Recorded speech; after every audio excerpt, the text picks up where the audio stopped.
Desde o BNG temos que exixir que Partido Socialista e Partido Popular deixen de instrumentalizar as institucións e as administracións públicas ao servizo das súas estrategias partidistas en Vigo.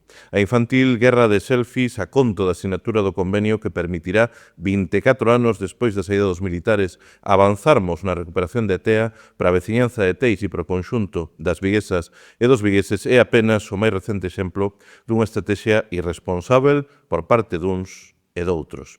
É inaceptável que o PSOE utilice o Concello ou o Consorcio de Zona Franca como se fosen a súa leira particular, como inaceptável é tamén que a Deputación de Pontevedra sexa utilizada día sí, día tamén, pola presidenta local do PP para a súa particular campaña na nosa cidade ou que a delegación da Xunta en Vigo fique reducida a un comisariado de propaganda do Partido Popular.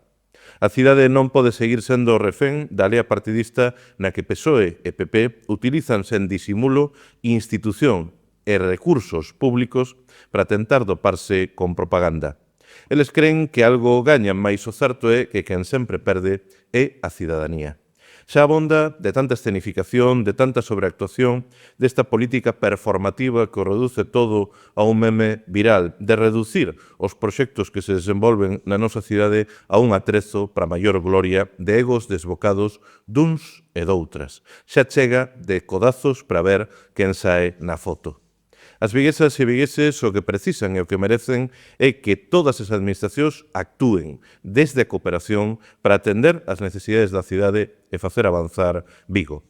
Menos protagonismos persoais, menos partidismo cutre e máis feitos e solucións. O BNG non vamos entrar nese xogo, non imos chapotear no canto peor mellor do que tanto gostan outros. Apostamos por exixir con firmeza que todas as administracións, goberne quen goberne, cumpran coa maior cidade de Galiza, pero tamén con actuar de maneira constructiva, posibilitando acordos que permitan precisamente atender as necesidades que non se atenden e poñan fin ao abandono que Vigo padece por parte de outras administracións.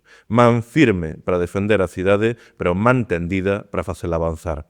Ese é o camiño co que desde o BNG apostamos por construirmos entre todas e para todos un novo Vigo. Unha cidade máis habitável e moito máis verde que garanta o dereito á vivenda con máis e mellores servizos públicos. Un Vigo de cultura e deporte con políticas e alternativas para a mocidade. Un Vigo radicalmente igualitario e comprometido coa xustiza social. Un Vigo que se converta no motor de todo un país, no pulmón productivo de Galiza e na capital galega da innovación, da tecnoloxía e das comunicacións. Ese Vigo en grande que non cabe nas miras curtas de quen só olla para o seu propio embigo.